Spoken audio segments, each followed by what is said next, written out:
nos pasamos ahora sí a este gran tema entre presidentes. Me refiero a que el día de hoy, luego de que ayer no hubo conferencia matutina, hasta el día de hoy vemos al presidente Andrés Manuel López Obrador comentar sobre las declaraciones del presidente Ernesto Zedillo. Es un presidente que se autoexilió a su cubículo académico, particularmente en Yale, es un economista. Se le había visto en eventos allá en España, justamente en esta fracción de ultraderecha de España, acompañado incluso del presidente Felipe Calderón, despotricando contra el llamado populismo. Un dato que no recordaba es que en enero de este año, 2024, Zedillo sí estuvo en México, nada más que fue un evento privado de una banca y en un sitio entre Polanco y Lomas de Chapultepec, entonces no se le vio como tal, solo se supo que había hablado sobre el populismo sin nombrar directamente al presidente Andrés Manuel López Obrador. Después, pues vimos ya que en este evento de Citibanamex sí se le oyó directamente cuestionar la reforma al Poder Judicial y eso es lo que les dábamos cuenta el día de ayer. Entonces, también dio una entrevista a Ciro Gómez Leiva en Radio Fórmula, pues ya los últimos días que tiene Ciro Gómez Leiva en este espacio, ustedes sabrán, ya se va a retirar a Estados Unidos, y él dice que se había mantenido callado. Decidí romper el silencio porque veo que la República Democrática está siendo destruida y no podía ser un cobarde y quedarme callado. Bueno, pues tan callado no lo había estado, participando en España, participando aquí en México en enero pasado, pero ahora fue un poco más evidente al ser un evento público y mediático. Entonces el presidente López Obrador pues prácticamente dice que esos comentarios son de risa, que están haciendo el ridículo, pero que no va a pasar más allá. Y pues incluso también agregó a estos personajes que están haciendo el ridículo al historiador Enrique Krause, que acaba de cumplir años, y al escritor Héctor Aguilar Camín, que en sus buenos tiempos se codeaba con Salinas de Gortari. Escuchemos al presidente. Les agradezco mucho a mis adversarios, les agradezco bastante porque sin el comportamiento respetuoso, responsable de quienes no nos ven con buenos ojos, no hubiésemos avanzado como se ha logrado y no hubiésemos avanzado, que ese es el hecho más importante, el meollo del asunto, avanzar de manera pacífica en la transformación, porque nuestros adversarios se enojan, calumnian,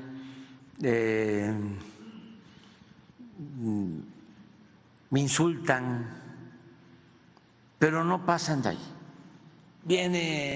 Traen a Zedillo, ¿no? Va a decir que ya es una dictadura México. Y es de risa. Relevo generacional. Sí, es de risa.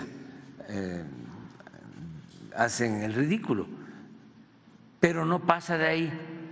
No llama a que se lleve a cabo una huelga de pago de impuestos, por ejemplo.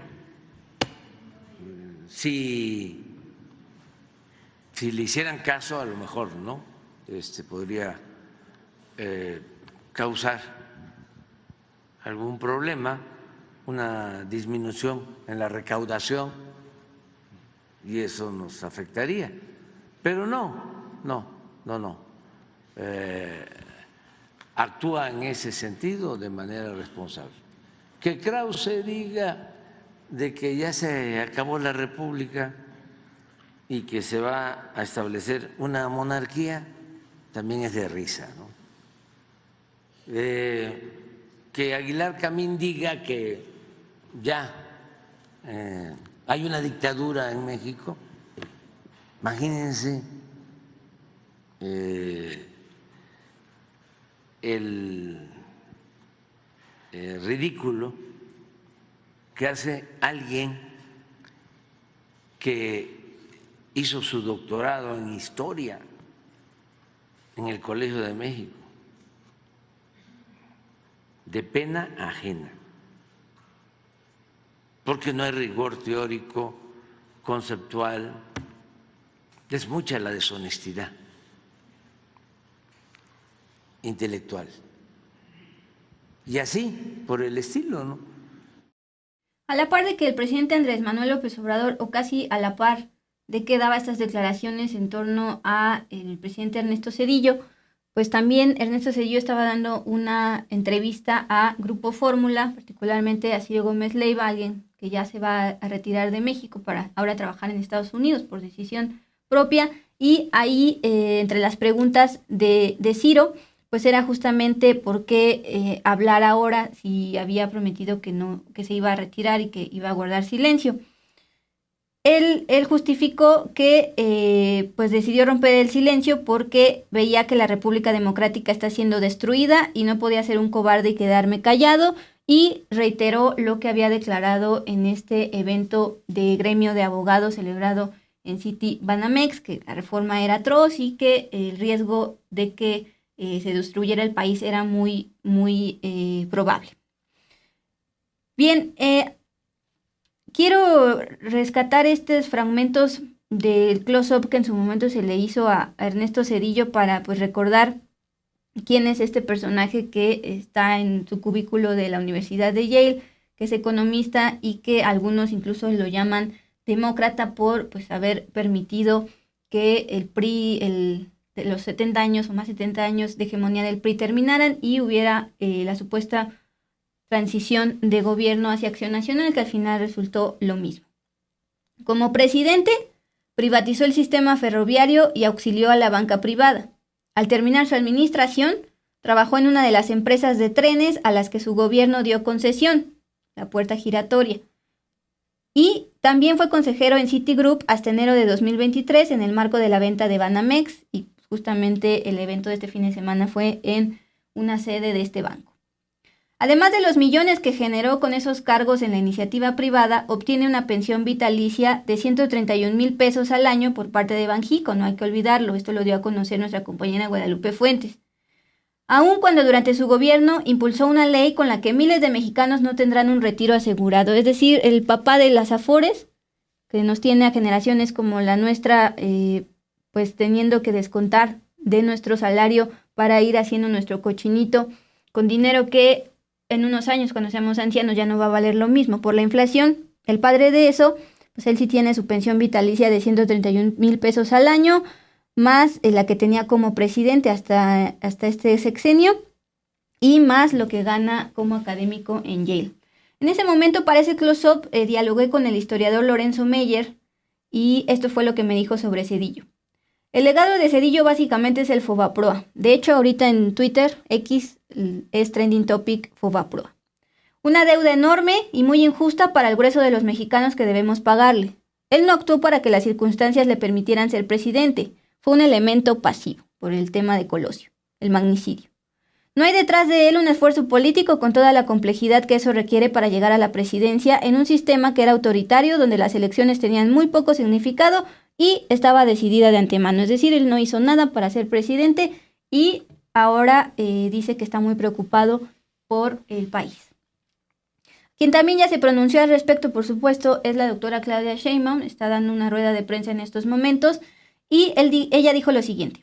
Zedillo es un representante del viejo régimen, es un representante del régimen de corrupción y privilegios y como tal opina. Vamos a escuchar. Zedillo es un representante del viejo régimen. Es un representante del régimen de corrupción y privilegios. Y como tal opina. Y qué bueno que opine, nadie... Para eso somos un país democrático. No coincido. Fíjense el argumento. Dicen que vamos al autoritarismo y al fin de la República. Y se van a elegir los jueces por voto popular. O sea, ¿cómo? Ahora resulta que la democracia, que es la elección en el Poder Judicial, representa autoritarismo. ¿No les parece una contradicción? Pues es una contradicción. Lo que planteamos es que el Poder Judicial hoy tiene mucha corrupción, nepotismo, y no representa los intereses de las y los mexicanos, más que de un sector en algunos casos. Yo en algún momento planteé que ahora el Poder Judicial, así como el Poder Ejecutivo separó el Poder Económico del Poder Político, ahora eso va a ocurrir en el Judicial. Cada quien tiene una función. La impartición de justicia es el objetivo fundamental del Poder Judicial. La legislación es del Poder Legislativo y el Poder Ejecutivo ejecuta planes, políticas de gobierno, proyectos, estrategias. Pero ahora los tres van a ser electos por el pueblo. Entonces, ¿cómo que eso significa autoritarismo? Que ahora resulta que Morena va a poner a los jueces. No, los va a poner el pueblo de México. Y va a haber un comité de cada poder que va a seleccionar a quienes van a participar en esa elección.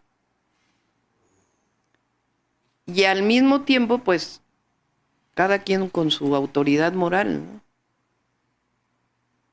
Porque, a ver, Fobaproa, pues es el mejor ejemplo del vínculo entre el poder económico y el poder político. Porque no solamente fue un rescate bancario, estuvo lleno de corrupción. Una deuda que todavía seguimos pagando. Privatización de los ferrocarriles. ¿Qué nos dejó la privatización de los ferrocarriles? A México. Nada. Al revés. Se perdió muchísimo. Él quería privatizar en el 99 todo el sector eléctrico, la Comisión Federal de Electricidad. Si no lo logró fue porque hubo una movilización social muy grande. Pero él quería privatizar la CFE. Entre otros. Cedillo, entonces, lo que pasa es, desde mi punto de vista, pues es que no tienen voceros los adversarios, ¿no? Entonces, pues ahora traen a Cedillo. Y se le respeta, porque es un expresidente, se le respeta, pero no coincidimos en su punto de vista. no tiene autoridad moral para hablar de México. La respuesta puntual de la presidenta electa Claudia Sheinbaum a las declaraciones del presidente Ernesto Zedillo. Ya les dije, este personaje es recordado por haber privatizado servicios ferroviarios y beneficiar a Germán Larrea, dueño de Grupo México y dueño de estas empresas ferroviarias de carga.